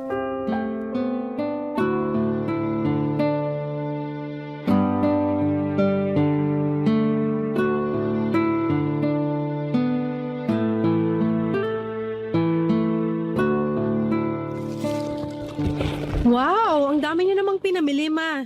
Marami ba yan? Kakaunti nga lang yan eh. Sa mahal ba naman ng mga bilihin ngayon? Yan na lang ang mabibili mo sa 5,000. Para sa akin marami pa rin yan. Hindi ka pa kasi nanay. Ano namang pong kinalaman nun? Kapag nanay ka na, ikaw na yung magbabudget sa bahay. Doon mo palang malalaman yung sinasabi ko sa'yo na sa mahal na mga bilihin ngayon, kaunti na lang ang mararating ng pera mo. Si mama talaga. Palagay niyo sa akin hindi nagbabudget. Siyempre, ramdam ko naman po yung sinasabi niyo na pagtaas ng mga bilihin dahil gumagastos din ako. Basta, mas maiintindihan mo ako kapag naging katulad na kita. Matanong ko lang ha, huwag ka magagalit nak ha. Ano po yun? Yung bang boyfriend mong si Allen, may plano kang pakasalan? Po? Eh, sino bang mas matanda sa atin? Ako ba o ikaw? Kayo po. Oh, ako raw ay mas biging ka pa sa akin. Manaman eh. Eh, totoo naman ang sinasabi ko Bakit, hindi ba? Hindi po. Kakapacheck up ko lang ng tenga sa ear doctor nung nakaraang araw. Kaya tiwala ako na matalas ang pandinig ko. Tsaka nagulat lang naman ako sa sinabi niyo kaya nagtanong ako. Anong nakakagulat doon? Eh, nasa tamang edad na rin naman kayo para magpakasal. Oo nga po. Pero wala pa yun sa plano namin. Ay naku, huhulaan ko. Dahil bago pa lang kayo ni Allen. Kasama na po yun. Pero wala pa talaga sa usapan namin yung kasal. O ay sige, concern lang naman ako Kasi kung walang plano yung boyfriend mo na pakasalan ka, baka nagsasayang ka lang ng panahon para sa kanya. Manaman, sobra kayo sa boyfriend ko. Hindi ako sobra. Ayoko lang kasi na magsisi ka sa huli. Ano naman po yung pagsisisihan ko? Sige nga. Na sana nagpakasal ka na at nagpabuntis habang bata pa yung matres mo. Baka nakakalimutan mo, 31 ka na. Sa susunod na taon, lagpas ka na sa kalendaryo, Melissa. Aba, kukunat yan. Sobra naman po kayo sa kukunat. Totoo naman yun Yung anak nga ng kumari ko, 35 na nagpakasal. O ayun, hanggang ngayon, nananalangin pa rin na sana magbuntis na siya. Hindi naman po kasi basta-basta ang pagpapakasal. Tsaka malay natin kung meron pala siyang mabigat na dahilan kung bakit noon lang siya nagpakasal. Ang mabuti nating gawin, manahimik na lang kung wala tayong magandang sasabihin. Grabe ka naman sa mama mo. Nagsasabi lang naman ako ng totoo. Hindi nyo na po kailangang sabihin kahit totoo kung makakapanakit kayo ng ibang tao. Alam ko hindi rin naman nila ginusto yung sitwasyon nila. Mabuti pa ipagdasal na lang natin na magkaroon na sila ng anak. Pati ba naman yan ako pa kailangan magdasal? Pwede bang ikaw na lang? Marami na akong pinagdarasal Ibang klase talaga kayo, ma. Nasabi ko lang naman yun kasi gusto ka namin na magkaanak ng papa mo. Siyempre, hindi na kami bumabata. Wala ka ba talagang balak na ipakita sa amin yung magiging apo namin sa'yo? Meron na naman po kayong apo sa akin. Yung pusa ko. Ay, nako, kahit kailan talaga napaka-piloso po mong bata ka. Hindi na po ako bata. Kayo may sabi niyan kanina, 'di ba? Concern lang naman nga ako sa'yo. Bakit po ba bigla kayo naging concerned sa akin? Kasi kanina nakita ko si Wancho doon sa grocery Si Wancho po? Oo, yung dati mong boyfriend. Okay. Ano pong nangyari? Wala naman. Nagkumustahan lang naman kami. Natuwa ako kasi hindi pa rin nagbabago yung pakikitungo niya sa akin.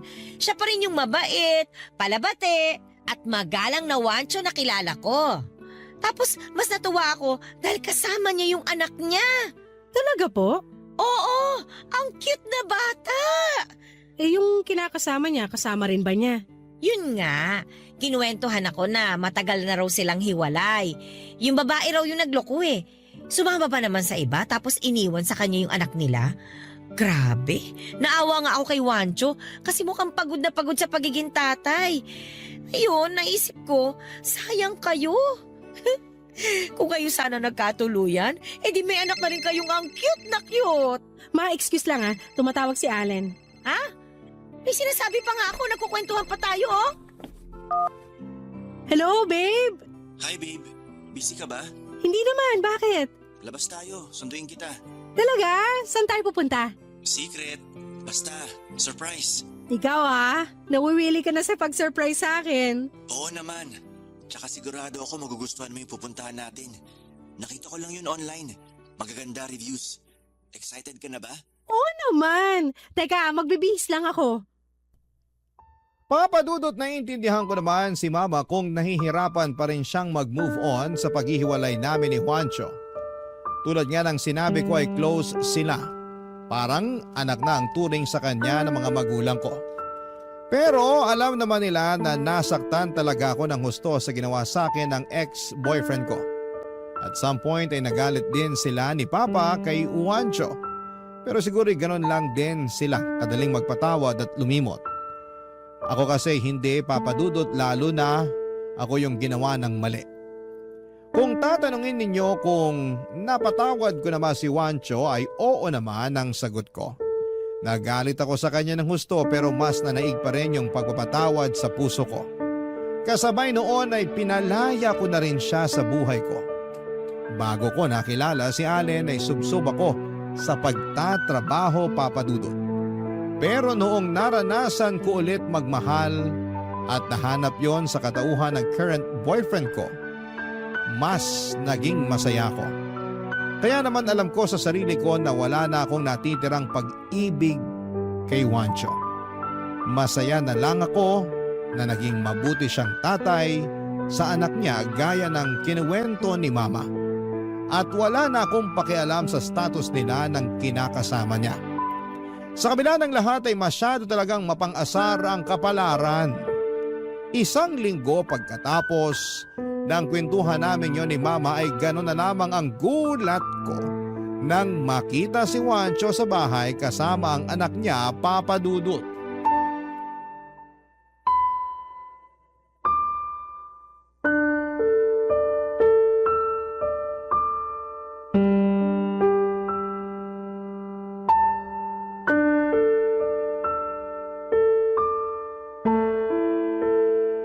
Ma, ano pong ginagawa ni Juancho rito? Inimbitahan ko. Chinat ko. Pumayag naman siya. Sabi ko isama niya yung anak niya. Dito na sila kumain ng hapunan. Bakit niyo po ginawa yun? O bakit naman hindi? Birthday ko naman ngayon. Alam ko po pero hindi niyo naman sinabi sa akin na papupuntahin niyo siya. Kung sinabi ko sa'yo, baka umalis ka. Alam ko ayaw mo siya makita kasi hanggang ngayon, hindi ka pa rin nakaka-move on sa nangyari sa inyo noon. Nakapag-move on na po ko pero hindi ibig sabihin nun okay na sa akin na makipagkaibigan sa kanya. Hindi naman ikaw ang pinunta rito ni Juancho. Ako naman, kaya huwag ka na masyado maraming sinasabi dyan. Excuse po tita. Oh, ikaw pala, Juancho. Bakit? Kanina ko pa po kayo hinahanap. Nandito pala kayo. Kausap niyo si Melissa. O bakit? May kailangan ka ba sa akin? Meron po. Ibibigay ko po sana tong regalo ko sa inyo. Nakalimutan ko ibigay kanina eh. Medyo nahiya po kasi akong iabot. Naku, nag-abala ka pa talaga ha? Syempre tita, hindi ko po pwedeng palagpasin na bigyan kayo ng regalo ngayong birthday nyo. Pagpasensya nyo na po kung hindi maganda yung pagkakabalot ko. Alam nyo naman na wala talaga akong talent sa pagbalot ng regalo eh. Ay, naku wala yun. Sisirain ko naman eh. Sa bagay. Oh, paano? Doon ko na sa sala bubuksan ito ha? Ay, sige po. Samahan ko na po kayo, ma. Anong samahan? Hindi, maiwan ka dyan. Mag-usap kayo ni Juancho. Po? Sige na, doon na ako sa sala. Pansin ko parang ang weird ng nanay ko. Bakit naman weird? Parang hindi ka na nasanay kay tita. Hindi kaya ganun kadaling masanay kahit nasabihin mong nanay ko siya. Sa bagay. So, kumusta ka naman? Ayos lang. Good to know. Laki na ng anak mo ah. Tama nga si mama nung kinuwento niya, sobrang cute ng baby mo. At kamukhang kamukha mo pa. Siyempre, malakas dugo ko eh. Wow, yabang natin, mga 20. Ikaw, kumusta ka naman? Okay na okay ako. Busy sa trabaho as usual.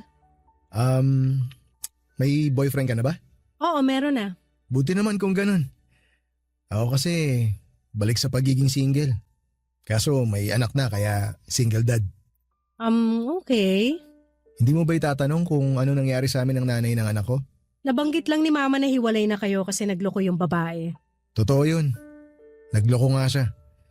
Wala pang isang buwan yung baby namin nung malaman ko na matagal na pala niya ako niloloko. Kaya pala tinangka niya rin noon na makunan siya kasi ayaw pala niyang ipagpatuloy yung pagbubuntis niya. Buti na lang naging safe pa rin yung anak namin at naipanganak ng maayos. Grabe naman yung sinadyang makunan. Napakawalang kwenta naman niyang ina kung ganun. Ay, may mga ganong tao talaga. Hayaan na natin siya. Takot na takot ako noon para sa anak namin nung malaman ko na sinadya niyang tangkain na makunan siya. Galit na galit ako noon sa nanay ng anak ko. Ang katwiran niya kaya ayaw niyang ipagpatuloy yung pagbubuntis niya. Nagbago na raw yung isip niya. Dahil gusto niya raw sumama dun sa lalaking nakilala niya na taga ibang bansa. Kaya nung ipanganak niya anak namin, nako, ura-uradang umalis. Ang hirap naman nun. Oo, ang hirap sobra. First time dad, walang kaalam-alam kung paano mag-alaga ng bata, buti na lang tinulungan ako ng ate ko. Inaral ko rin naman kung paano mag-alaga kaya kahit paano nagamay ko. Pero sobrang hirap na pagsabayin yung trabaho tsaka pagiging tatay. Wala akong masabi. Nalulungkot ako kasi naranasan mo yan. Pero hanga ako sa'yo dahil kinaya mo at kinakaya pa rin hanggang ngayon. Tama ka. Wala akong hindi kakayanin para sa anak ko. Mabuti naman kung ganun. Kayo, ng boyfriend mo, may plano na ba kayo magpakasal? Alam mo, ikaw na yung pangalawang tao na nagtanong sa akin yan.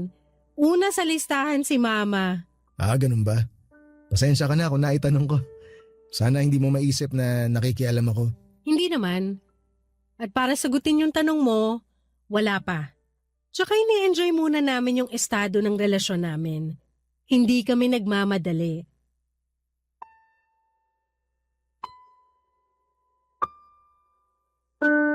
Papadudot kahit na nagulat ako sa hindi namin inaasahang pagkikita ni Juancho ay masaya naman ako dahil napaka-responsable niyang ama sa kanyang anak. At kahit na hindi naging maayos, ang pagsasama nila ng nanay ng bata ay ginawa niya pa rin ang lahat upang maitaguyod ang anak niya. Sa isipan ko ay hindi ko mapigilang humanga kay Juancho. Sa tagal na panahon kasi naming nagsama ay noong ko lang siya nakitang naging dedikado sa isang bagay. At yun nga ay ang pagiging tatay niya. Nagpatuloy ang birthday celebration ni Mama at masasabi kong nawala na rin ang pagkailang sa pagitan namin ni Juancho. Para bang bumalik sa dati ang lahat, Papa Dudut.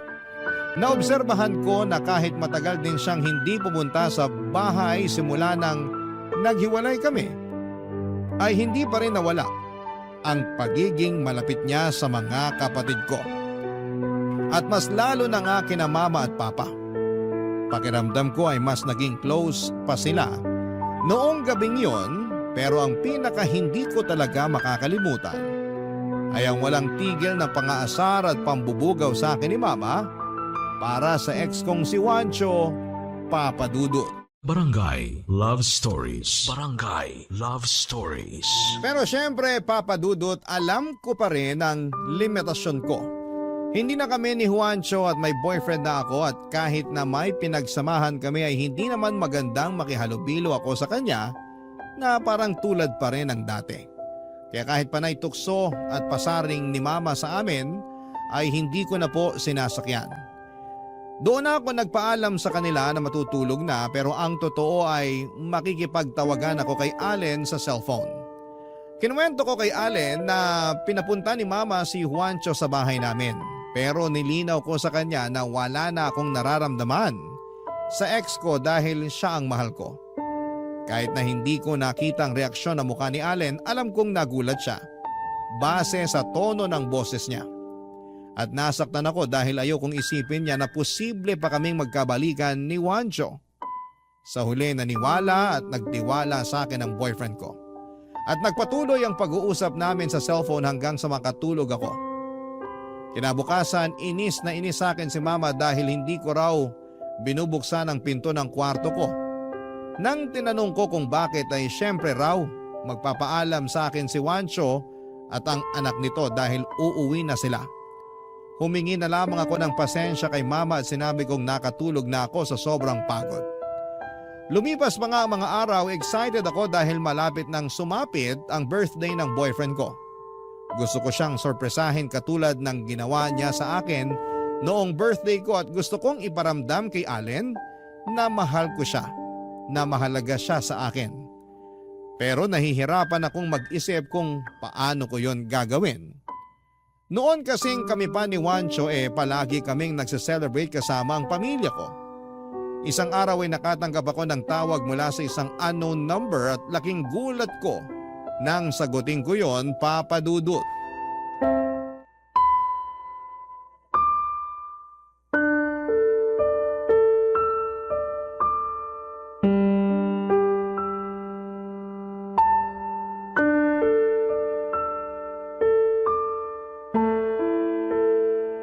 Melissa, please. Teka lang, huwag mo muna ibaba.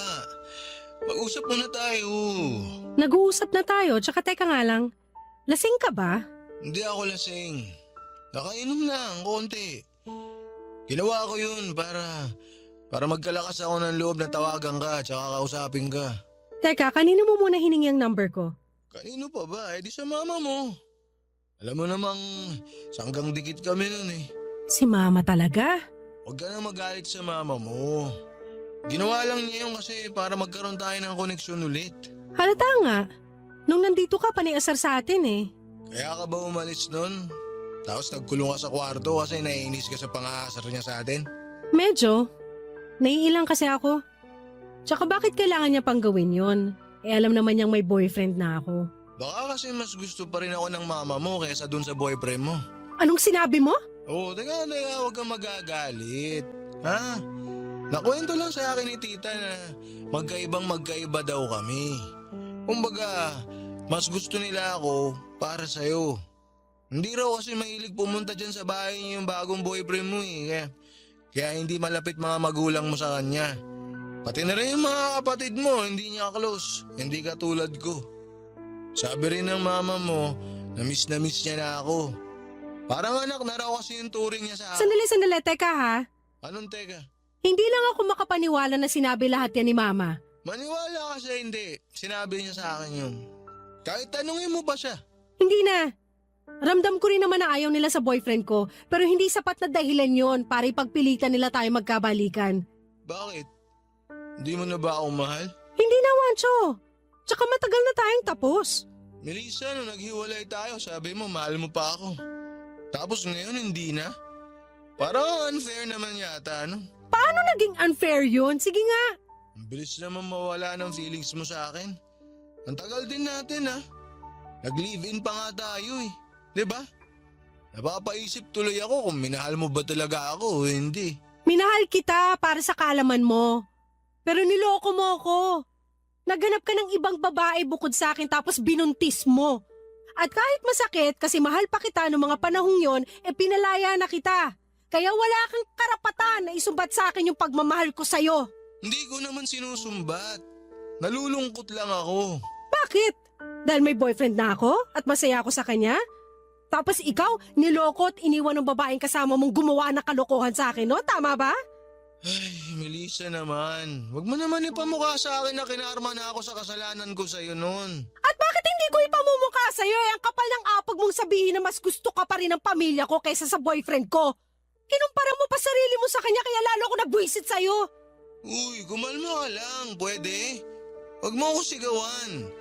Masakit sa tenga eh. Hindi kita sinisigawan. Masyado kang ano dyan. Tsaka hindi ka ba nakakahalata na umiiwas ako sa'yo? Hindi dahil hindi pa ako nakaka-move on sa atin. Ayoko lang magkaroon pa ng koneksyon sa'yo. Si mama lang naman yun ang aasar sa atin pero hindi naman ako nagpadala. Umiwas ako. Sana ganun din ginawa mo. Ano ko gagawin yun eh? Mahal pa rin kita. Ano? Huwag mo sabihin na bingi ka na. Ang sabi ko, mahal pa rin kita. Hindi naman ako tumigil na mahalin ka eh. Hindi raw tumigil na mahalin pero nagawa mo nga ako lokohin.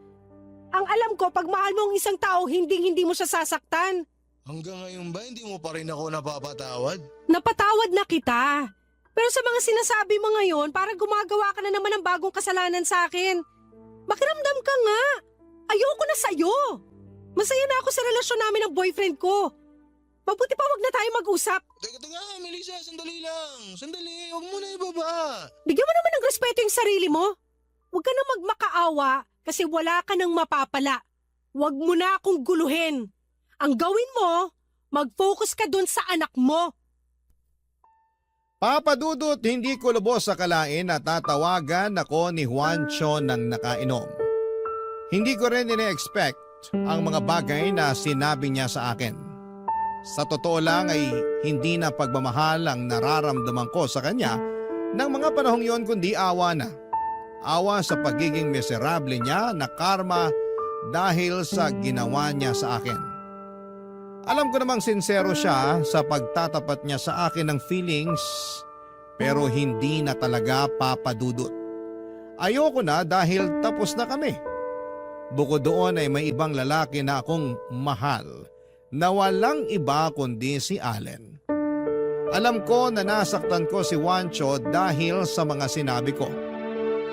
Pero naniniwala akong kailangan niyang marinig ang mga bagay na yon upang matauhan siya. Okay lang naman sa akin kung close pa rin siya sa pamilya ko. Ako lang naman ang ginawa niya ng masama, hindi ang mga kapatid ko at hindi rin ang mga magulang ko. Pero hanggang doon na lang ang lahat dahil natuto na ako. Sinaktan niya ako kaya ayoko na at kahit na masakit ang mga sinabi ko sa kanya. Alam kong nauunawaan ako ni Juancho. Simula noon ay hindi na siya tumawag sa akin.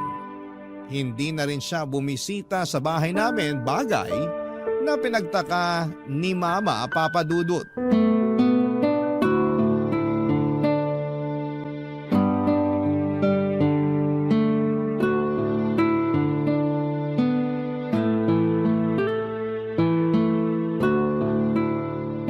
Nak, pansin ko hindi na dumadalaw dito si Wancho ah. Bakit kaya? Hindi ko po alam, ma. Bakit hindi mo alam? Hindi na ba kayo nag-uusap? Hindi naman po talaga kami nag-uusap. Kayo lang naman yung may gusto na mag-usap kami. Baka lang naman kasi maisip niyong magbalikan. Hindi ko po yan naisip, lalo na may boyfriend ako. Sana naman irespeto niyo yun. Bakit mo ako sinisigawan? Hindi po ako sumisigaw. Naiinis lang ako kasi parang ang manhid nyo. Alam ko naman na hindi kayo close kay Allen pero siya na po yung mahal ko at hindi na si Wancho. Hindi naman po yata tama na ipagpilitan nyo yung bagay na ayaw ko porque gusto nyo. Ay, pasensya ka na Melissa ha. Sa totoo lang, sinabi rin naman sa akin yan ng papa mo. Nakwento ko sa kanya na gustong-gusto ko talaga kayo ni Wancho na magkatuluyan. Kahit na may anak siya sa ibang babae, handa naman akong tanggapin yun. Basta magiging kayo sa huli. Pero pinaintindi sa akin ng papa mo na mali yun. Unfair sa'yo, tsaka napakamakasarili ko. Buti pa po si Papa naisip yun. Kaya nga humihingi na ako ng pasensya. Hindi mo rin naman ako masisisi. Close kasi talaga ako kay Wancho kaysa kay Allen. Alam ko naman po yun pero sana mabigyan nyo ng pagkakataon si Allen na patunayan yung sarili niya sa inyo. Kung alam nyo lang kung gaano siya kabait na boyfriend sa akin, mas maiintindihan nyo kung bakit siya ang minahal ko at hindi na si Wancho. Alam ko naman yun. Siyempre, nanay mo ako eh. Tsaka pansin ko lagi kang nakangiti at tsaka excited pagkausap mo si Allen sa cellphone. Parang bumalik ka sa pagkabata. Tsaka sabi mo nga, siya yung nandyan nung kailangan mo ng kaibigang masasandalan. Siguro, nanibago lang talaga kami ng papa mo at ng mga kapatid mo. Pero sila natanggap na nila. Ako lang yung hindi pa rin nakakausad sa inyo ni Wancho mula nung nagkahiwalay kayo.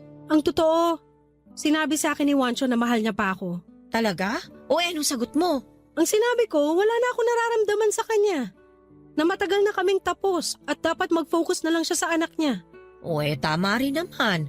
Hayaan mo, hindi ko na ulit kayo tutuksuhin sa isa't isa. Salamat po, ma.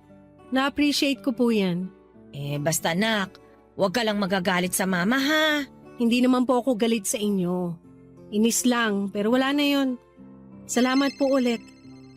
Teka po, si Allen tumatawag, sagutin ko lang. Sige, magluluto lang ako dun sa kusina para sa tanghalian natin. Sige po. Hello, babe?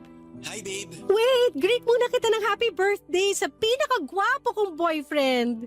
Naku, nambola ka pa talaga ha? Hindi ko yun bola. Sige. Pero thank you sa greetings. So, punta ako dyan sa apartment mo? Hindi na, babe. Ako na lang pupunta dyan sa inyo ngayon. Ha? Sabi ko ako na lang pupunta dyan para makasama ko kayo ng family mo ngayong birthday ko. Napag-isip-isip ko na malungkot pala mag-isa. Lalo ngayon na nandyan ka na at ang pamilya mo na pwede ko namang makasama. Ano ba yan? Naiyak naman ako sa sinabi mo. Ha? Bakit naman? Basta, natutuwa lang ako sa'yo. Pero teka, sabihan ko sina mama at papa. Since wala nang oras magluto, magti-takeout na lang ako ng pang-lunch natin. Ako nang bahala. Ang gagawin mo lang ay pumunta rito sa amin, okay? Sure ka? Pwede naman ako mag-ambag. Hindi na. Birthday mo, di ba? Ang mga may birthday hindi dapat pinag-aambag. Hintayin kita rito sa amin, ha? Sigurado ako matutuwa sina mama at papa. Pati mga kapatid ko kasi gusto ka rin daw nila makabanding. Kahit hindi na sa mobile games, magpapaturo raw sila sa'yo mag-chess. Nakwento ko na magaling ka ron eh. Di ba nag-champion ka noon sa school nung sumali ka sa contest? Hala, tagal na nun. Pero sige, tingnan ko kung di pa ako kinalawang sa chess. Hindi pa yan. Tiwala ako sa'yo. So paano? See you later? Yeah, see you later. I love you, babe. I love you more, babe! Happy birthday ulit! Papa Dudut, naging masaya at memorable ang simpleng birthday celebration ni Allen sa bahay kasama ang pamilya ko. Kumpara nung unang beses na pumunta siya sa amin ay mas naging kampante na siya noong araw na yon. Siyempre, dinaldal siya ng dinaldal ni Mama at ni Papa. At masaya ako dahil pansin kong nakakapagpalagayan nila ng loob ang boyfriend ko. Sa katunayan, nasabi sa akin ni Mama na mas gusto na niya si Allen kesa kay Juancho. Natawa na lamang ako sa sinabing yun ni Mama sabay iling. Malaki ang pasalamat ko kay Allen nang dumating siya sa buhay ko. Ayoko na silang ipagkumpara ni Juancho, lalo na tapos na rin naman ang aming kwento. Basta masaya ako sa piling ng kasalukuyan kong nobyo. Sa kabilang banda naman ay wala akong ibang hiling kundi ang tulungan pa rin si Juancho ng may kapal upang makaya niyang itaguyod ang kanyang anak. Hanggang dito na lamang po ang sulat ko, Papa Dudut. Maraming salamat sakaling mapili po ninyong basahin ang aking kwento sa inyong istasyon. God bless po sa Barangay Love Stories. At number 1 po kayo sa aming puso. And more power and God bless sa inyong lahat. Ang inyong forever kapuso at kabarangay, Melissa.